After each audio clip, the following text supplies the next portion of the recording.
Hey girl, let's talk crime. Tonight we will be discussing the life of Charlie Brandt. Carl Eric Brandt, who was known as Charlie, was born on February 23rd, 1957, in Fort Wayne, Indiana. Charlie was the second child to his parents, Ilsa and Herbert. There were four of them altogether. They did move around quite frequently. They were in Texas before they ended up in Connecticut. And in 1968, his father's company had transferred him to Fort Wayne, Indiana, and so the family picked up and moved.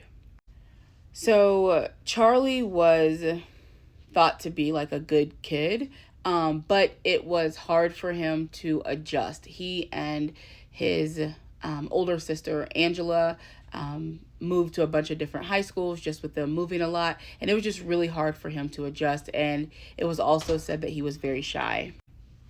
On January 3rd, 1971, it was just an ordinary night. The family had turned in for the evening in their Fort Wayne, Indiana home.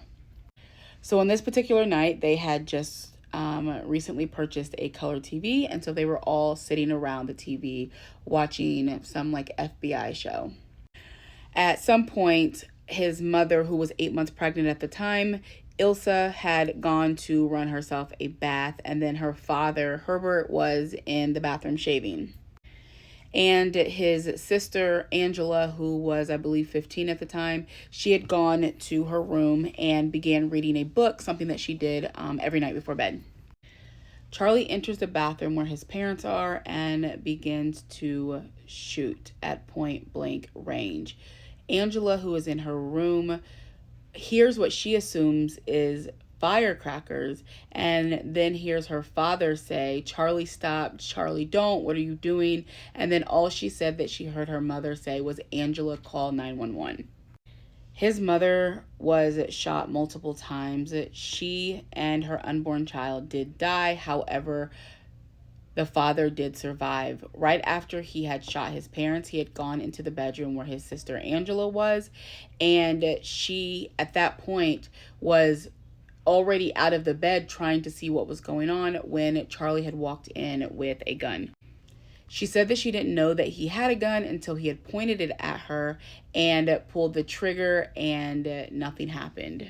He had ran out of bullets, and she says the next thing she remembers was that she was fighting with her brother. He was strangling her, and at some point she was able to get away. And before she got away, she said that his face just kind of like suddenly changed and kind of went back to the Charlie that she knew. And he was just like, "Wait, what happened? What am I doing?" And she said, "I don't know. I think you shot and killed Dad. Like, we need to figure this out." And so she gets up and she's running out, and he's saying like, "I hope you're not going to leave me. Are you going to leave me?" She says no, but of course she flies out the door. And she's running to different neighbors, and she's not knocking on the door. She's actually just trying to get in. The first neighbor's house that she goes to, the door is locked, and so she goes to the next one. And about that time, Charlie is already outside yelling, kind of crying, like, I thought you said that you wouldn't leave me." So Charlie is chasing after his sister. He ends up going to a neighbor's house and says that he had just shot his mother and his father. So Herbert did identify his son, Charlie, as the shooter. The police get there, and during the interview, 13-year-old Charlie just says that a lot has been happening and he must have just snapped. And then he also talked about the fact that sometime before this incident, they had their annual Christmas party, Christmas vacation in Florida. And during this time, his father had shot and killed their dog, like his dog, while they were hunting. So because of his age at the time, Indiana law states that he could not be charged nor convicted for this crime, and so he was sentenced to like a psychiatric hospital. Well, within a year's time, like they had done, like ran all of these tests, and there was nothing found that could have been a reason as to why he would have murdered his mother and attempted to murder his father and sister. Now, his father, Herbert, did rally for his release and had obviously forgiven him. Now, his two younger sisters, who were in the house that evening as well, but they were in their room sleep. And for whatever reason, thankfully, Charlie did not go in there. Up until the next incident happened, they were under the impression that their mother had passed in a car accident. Herbert had told the family, this is something that we will not talk about. This is something that happened here. He ends up moving the family to start all over in Florida, and it is never talked about again. So his father, Herbert, ends up getting married again, and then Herbert, the new wife, and the two younger sisters all go back to Indiana. However, Angela and Charlie stay in Florida with their grandparents.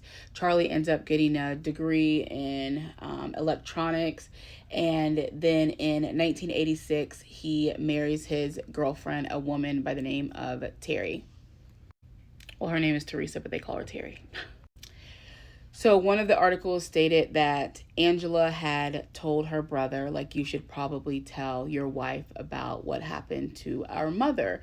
But it wasn't clear if he had ever told her or not. And so they end up settling in Big Pine Key in 1989. So let's fast forward to September 2004. Charlie and his wife, Terry, are evacuating because Hurricane Ivan is scheduled to come through the area that they are living in. Now, their niece, Michelle Lynn Jones, had invited them to come and stay with her to get away from their home and come to a place of safety, and she lived near Orlando.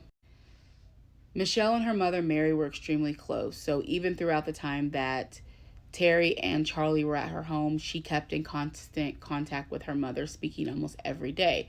Well, after about a week or so, her mother had not heard from her, and it was a little bit concerning. And so on September 15th, she had asked one of Michelle's friends, Debbie, to go do a welfare check.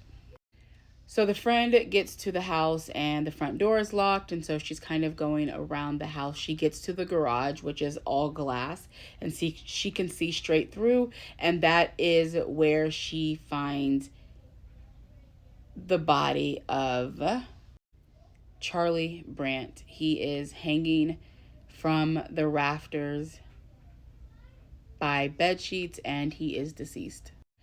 She obviously calls authorities. Once they get there, they go into the home, and that is where they find the bodies of his wife, Terry, who had been stabbed multiple times and is on the couch, and his niece, Michelle, who was in her bedroom. She had been decapitated, as well as organs had been removed from her body, and her head was placed next to her body. So police had quickly realized, because the door had been locked from the inside, there was no sign of forced entry, that Charlie had taken the lives of his niece as well as his wife and then himself. And so they had searched their home, Charlie and his wife Terry's, and they had found a lot of disturbing things. A lot of like surgery themed books. There was a lot of clippings. He had searched online for a lot of disturbing things like autopsy photos, just a lot of weird stuff. They had also found another case in Florida that was apparently kind of his MO on how he did things, and uncovered evidence that linked him to that 1989 murder of a woman.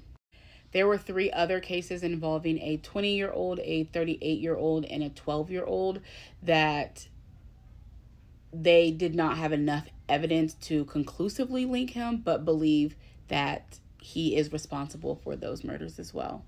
Police believe that there are multiple more murders under his belt that were spanning over a lot of years. However, with him now being deceased and then not any evidence that directly connected him, they will never know. And what makes this so terrifying is that he was just like the normal guy next door.